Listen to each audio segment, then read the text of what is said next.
My family locked me out of my own house on Christmas morning and said, "Next time call before you show up at our house." So I had them arrested for burglary, and now they are begging. Hey everyone! Before we jump into today's video, I need your help. We've noticed the channel is losing some traction, and subscribing is one of the best ways you can support us. It's quick, free, and it helps us keep bringing you awesome content. Your support means the world. Let's keep this channel growing together. Thanks so much. Now let's start the video. Hi Reddit! So this happened last month, and I'm still trying to wrap my head around the whole thing. Need some outside perspective because this situation is absolutely crazy, and my family is acting like I'm the bad guy here. I, 29 female, work in marketing making decent money, got divorced about 2 years ago. Got a 6-year-old son Connor who's basically my whole world. I have a younger sister, Brooke, 25 female, who calls herself a lifestyle influencer, which basically means she takes pictures of her overpriced coffee and expects people to care. She's got twin 3-year-old boys from some deadbeat who disappeared when she got pregnant. Here's where I probably screwed up. About 8 months ago, Brooke was having what she called the worst time of her life. Baby daddy stopped paying support, landlord kicked her out for not paying rent, typical Brooke drama. Being the good big sister, I offered to let her crash at my house temporarily while I moved into this tiny apartment across town. Now, this isn't just any house we're talking about. This is a gorgeous Victorian that I busted my back to buy after my divorce. Used literally every penny I had saved for years. Took on a mortgage that scared the hell out of me, the whole thing. It was supposed to be my fresh start, you know? The place where Connor and I would build our new life together. But family comes first, right? At least that's what I kept telling myself like an idiot. The deal was supposed to be simple. Maybe 6 months max for Brooke to get back on her feet. Save some money, find her own place. What could possibly go wrong with that plan? Everything. Literally everything could go wrong. See, what I didn't realize at the time is that the second I handed over those keys, my parents, Patricia and Robert, started treating my house like it was their personal family vacation spot. Dad would show up every weekend claiming he was there to help with yard work, but really just sat on my front porch drinking coffee and acting like he owned the place. Mom started hosting her stupid book club meetings in my living room without even asking. And Brooke? She went completely nuts with the improvements. When I tried to say something about it, she'd get all defensive. "I'm just making it feel more homey," she'd say. "You weren't even using this room anyway, so what's the big deal?" The first major red flag should have been when I went to pick up Connor one day and found some random photographer in my backyard taking pictures of Brooke and her twins. Apparently, she was doing some kind of day-in-my-life content bullshit for her Instagram using my house as the backdrop. When I asked her what the hell that was about, she acted like I was being unreasonable. "It's not like you're actually living here right now," she said with this attitude like I was bothering her. "And the lighting in your backyard is literally perfect for photos. You should be happy I'm making the house look good online, instead of complaining about it." I should have kicked her out right then and there. But Connor loved playing with his little cousins, and I didn't want to be the bad guy who broke up the family. Plus, my parents kept going on about how nice it was that Brooke finally had some stability for the boys. Made me feel guilty for even thinking about it. What I didn't know at the time was that Brooke had been telling people the house was actually hers. Not borrowed, not temporary. Straight up hers. She'd been giving out my address as her permanent residence on everything. Changed her voter registration to my house. Had all her packages and mail delivered there like she was the owner. Even applied for government assistance programs using my address. The last month before Christmas, I started noticing really weird stuff happening. Brooke would get all sketchy whenever I wanted to come by the house. Always had some excuse ready. The boys were napping, she was deep cleaning, she had important work meetings, which really meant taking selfies in different outfits. When I did manage to actually visit, my stuff kept disappearing.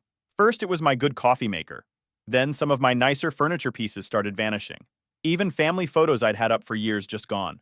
When I asked about it, Brooke always had some explanation ready. "Oh, I moved those to storage to make more room for the boys' toys," she'd say. Or, "I thought you already took that stuff when you moved out." I kept making excuses for her behavior in my head because I didn't want to believe my own sister was basically stealing my entire life piece by piece. But looking back now, all the warning signs were there screaming at me. I just didn't want to see them, because admitting it meant dealing with it. December rolled around and I suggested we do Christmas at the house. You know, my house that I'm still paying the mortgage on, with the whole family coming over. Brooke seemed really weird about the idea, but eventually said okay. She insisted on handling all the decorating since she was already there anyway and knew the space better. "Just show up Christmas morning around 9, she told me. I'll take care of everything. It's going to be perfect. She was right about one thing. It was going to be perfect, all right. Perfectly designed to completely screw me over in the most brutal way possible. But I had no idea what was coming. I actually spent the weeks leading up to Christmas feeling excited about it, picked out thoughtful presents for everyone, made my famous breakfast casserole recipe, even bought ingredients to make homemade cookies from scratch. Connor was practically bouncing off the walls, talking about seeing his cousins and grandparents. I thought we were going to have this amazing family Christmas in my beautiful house with everyone together.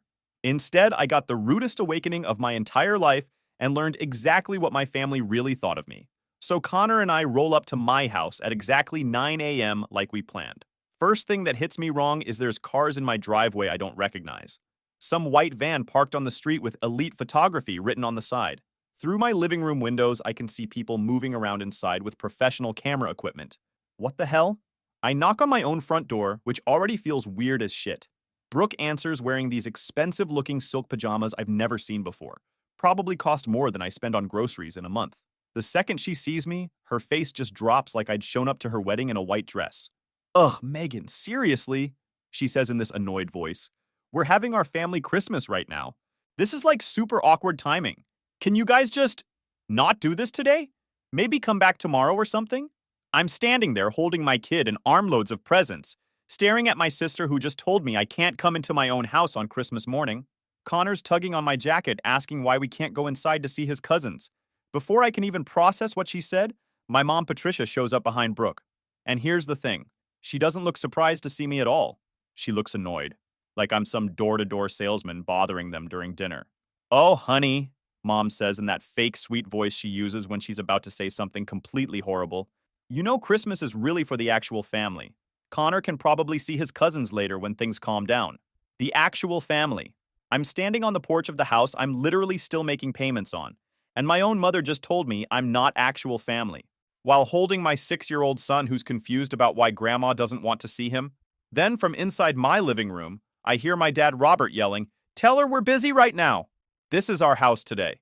Our house. Let me repeat that. My dad called my house our house, while telling me I couldn't come in. I push past them just a little bit to see what's actually going on inside, and I swear to God I almost puked. There's this massive Christmas tree where mine used to be, but it's decorated with these custom ornaments that say, "The Patterson Family Home Established." 2023 Patterson is Brooke's last name from when she was married. All around my living room are these huge professional family photos in expensive frames, but it's only Brooke, her twins, and my parents. Like I literally don't exist. There's a photographer setting up lights and reflectors for more pictures. My coffee table has been completely moved to make room for this whole production. But here's the part that made me see red. Connor's bedroom, the one I spent weeks decorating when I first bought the house, has been turned into some kind of gift wrapping station. There's ribbons and boxes and tissue paper everywhere. But when I look closer, none of the name tags say Connor. None of them. Brooke, what the actual hell is going on here? I ask, trying to keep my voice calm because Connor's right there listening to everything. She sighs like I'm being such a huge inconvenience. Look, Megan, this house just works better for our family situation. You're single with one kid, you honestly don't need all this space anyway. My mother is nodding along like this makes perfect sense. Besides, sweetheart, we've been taking much better care of it than you ever did. Brooks made so many improvements and upgrades. Improvements. She painted my walls without asking and threw out my stuff, and they're calling it improvements. Then, my dad comes out with this gem. We actually looked into the legal side of things. Since Brooke's been living here for so long, she might have squatter's rights or something. You should probably just let her buy it from you. We could work out some kind of family discount, obviously. I'm still trying to process what's happening when the photographer starts getting impatient. He's checking his watch and looking annoyed. Excuse me, are we doing this Christmas card shoot or not? I have 3 other families booked today and I'm already running behind schedule. That's when it hits me like a truck. This isn't just some family Christmas morning. They hired a professional photographer to take Christmas card photos in my house, pretending to be this perfect, happy family that doesn't include me or my son. They're literally erasing us from their Christmas story. Connor starts crying because he can hear his cousins laughing and playing inside, but doesn't understand why we can't go in. He keeps asking if he did something bad, if that's why Grandma doesn't want to see him. I'm standing there holding this confused kid who just wants to play with his family on Christmas morning. Please, Megan, Brooke says, checking her phone like she's got somewhere more important to be. We have a really tight schedule today. The lighting is absolutely perfect right now for the photos, and the photographer is charging us by the hour. Just come back tonight after we're done with actual family time, okay? Actual family time. In my house. Without me. I look at these people. My mother who gave birth to me, my father who taught me to ride a bike, my sister who I shared a room with growing up, standing in the doorway of the house I worked so hard to buy, telling me I'm not welcome on Christmas morning. My dad's wearing this sweater that says Grandpa's house across the front, and he's not even paying a single bill. That's when something inside me just snapped, not in a crying or screaming way. More like this cold, calculating switch flipped in my brain, and suddenly I could see exactly how this whole thing was going to play out. They thought they held all the cards, because I'd been too nice for too long. They were about to learn different. Okay, I said, real quiet and calm. We'll leave. Brooke looked relieved. Great. And maybe try calling first next time instead of just showing up. I buckled Connor into his car seat while he asked a million questions I couldn't answer without completely destroying his image of his grandparents. As we drove away, I could see them through the window, already back to laughing and posing for photos like nothing happened. But here's what they didn't know. I wasn't upset anymore. I was planning their destruction. I went into my bedroom and started making calls. First call was to my lawyer Jim, who obviously didn't answer because it's freaking Christmas morning. But I left him the most detailed voicemail of my life about trespassing and unlawful possession of my property. Second call was to the non-emergency police line. Explained that people were in my house without permission and refusing to leave when I showed up.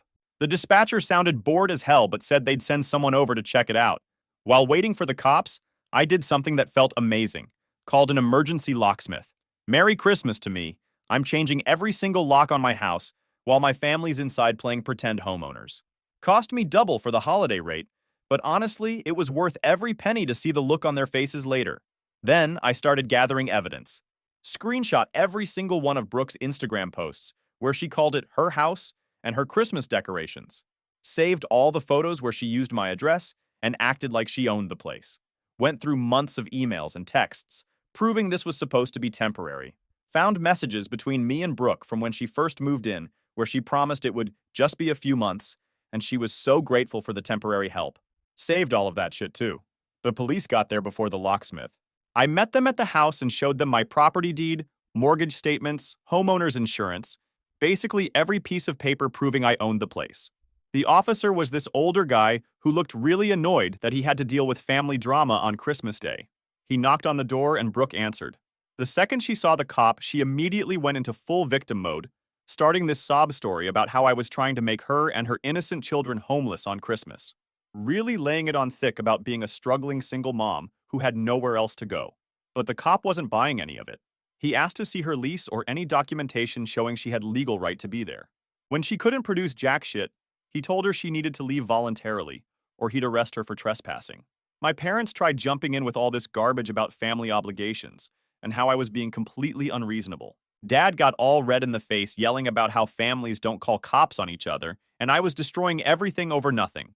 The photographer packed up his equipment real fast when the police showed up. Apparently, he didn't want any part of whatever drama was happening. That killed their whole Christmas photo shoot right there, which honestly made me smile. While they're arguing with the cop, the locksmith showed up and started working on my front door. Brooke noticed and completely lost her shit. You can't change the locks. I live here. My children live here. This is our home. That's when the officer asked her point blank, Ma'am, do you pay rent here? Do you have any kind of lease agreement? Is your name on the mortgage or property deed?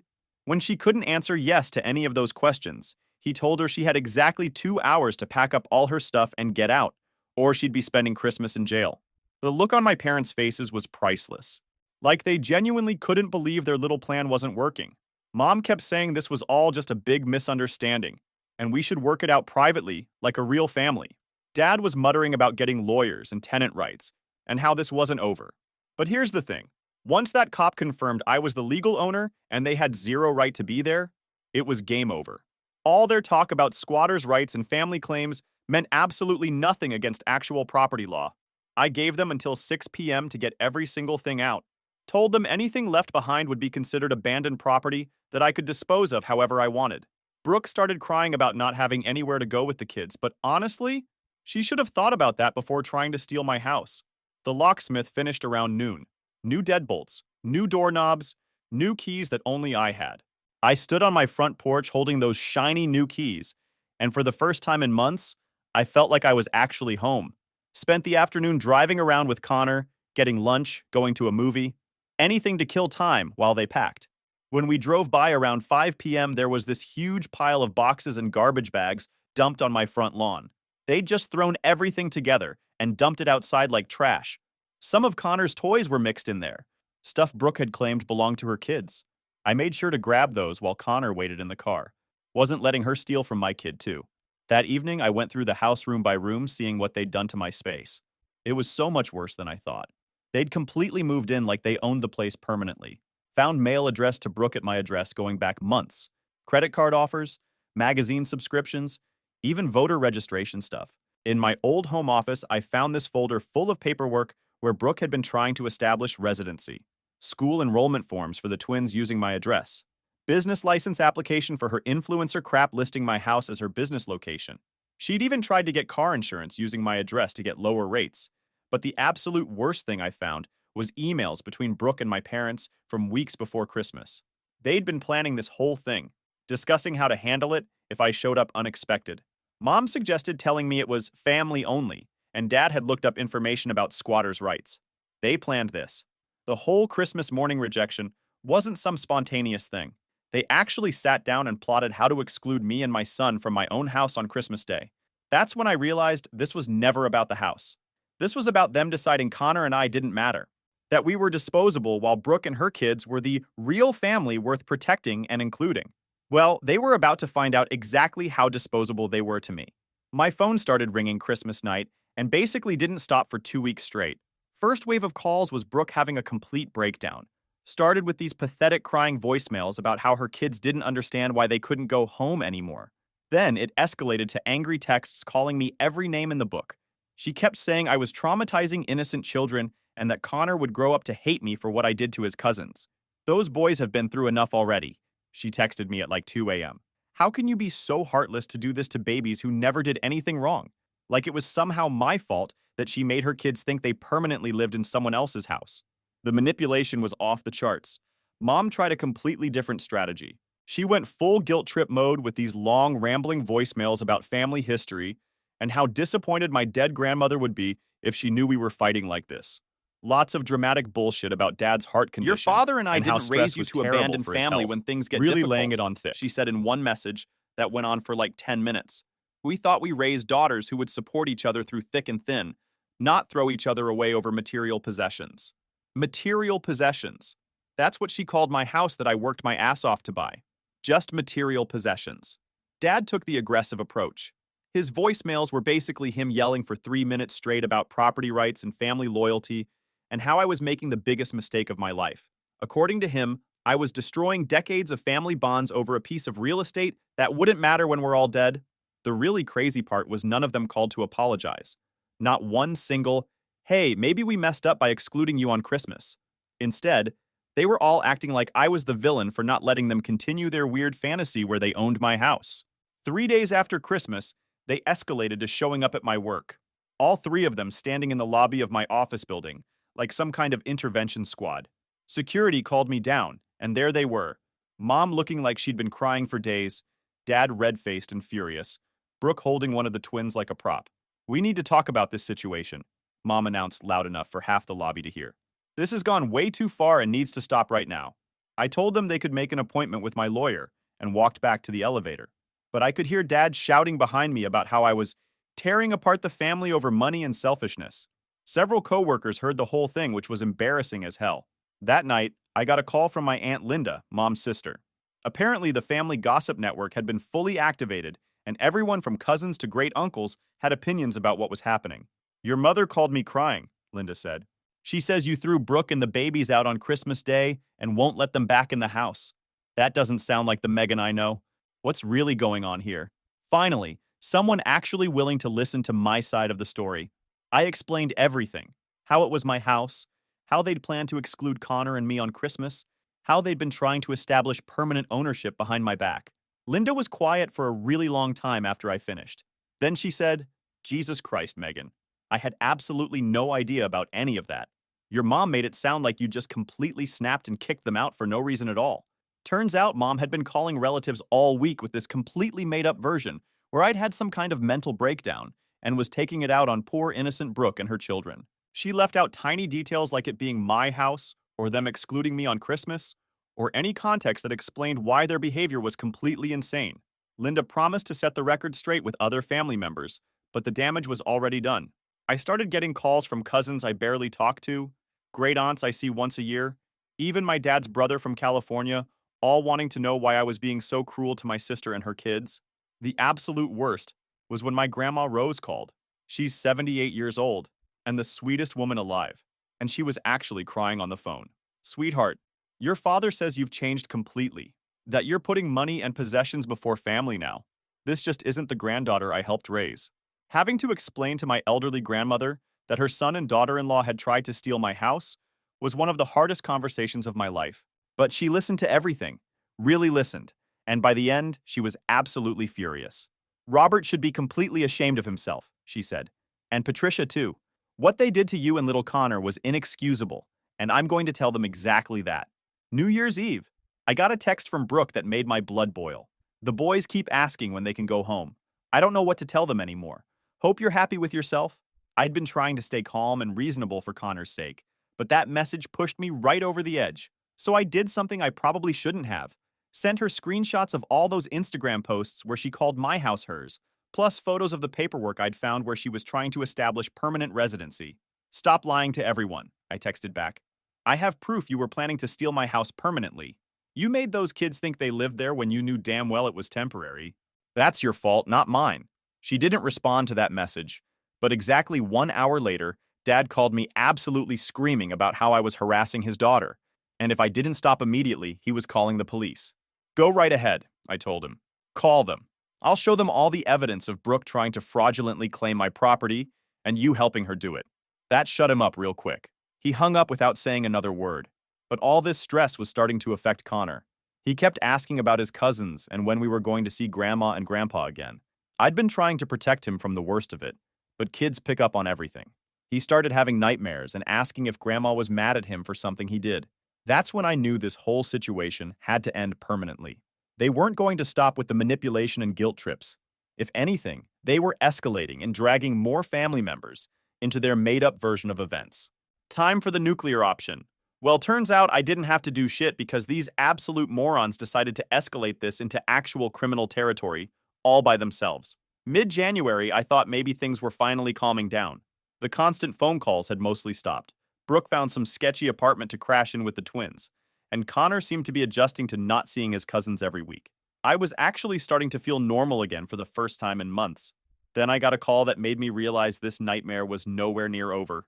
Ms. Patterson, this is Jennifer from First National Bank regarding your mortgage account, the woman said. We've received some very concerning information about your property and need to verify that you're still the primary resident. What the actual hell? Turns out Brooke had called my mortgage company pretending to be a concerned family member with information about my mental health and ability to maintain the property. She told them I'd completely abandoned the house and wasn't making payments, and that she was the actual resident trying to take over responsibility for the mortgage. None of it was true, obviously. My payments were current and automated. I had documentation proving I'd never abandoned anything, but it still meant I had to spend 3 hours on the phone with different bank representatives, providing proof of ownership, residency, employment, the whole thing. Had to fax them utility bills, bank statements, even a letter from my employer confirming I was mentally stable and financially responsible. That same week, I got a notice from the IRS about a discrepancy in my tax filing. Someone had filed a return claiming my house as their primary residence and business address for the previous tax year. 3 guesses who that someone was. Had to call the IRS fraud hotline and explain that someone was using my property illegally for tax purposes. They opened an investigation and said I needed to file a police report for identity theft. The whole thing was turning into a massive headache that was affecting every part of my life. I'd had enough of playing defense. Called my lawyer, Jim, and told him I wanted to pursue every possible criminal charge against these people. Fraud, identity theft, filing false documents, harassment, the works. He said based on everything I'd documented, we had a really solid case and started preparing paperwork. But before we could file anything, these idiots pulled the stupidest move in the history of stupid moves. I was at work Tuesday afternoon when my neighbor called, sounding panicked. Megan, there's people at your house with a moving truck. I thought you should know since you didn't mention anything about moving. I told my boss I had a family emergency and raced home. Got there to find Brooke, both my parents, and two random guys with a U-Haul truck actively loading my stuff out of my house. They'd broken in through the back door and were straight up robbing me in broad daylight. I parked across the street and called 911 while watching them carry out my coffee table, boxes of stuff from my bedroom. The dispatcher said police were on the way, but it would be about 15 minutes. So I started recording everything on my phone, clear video of them carrying my possessions out to the truck.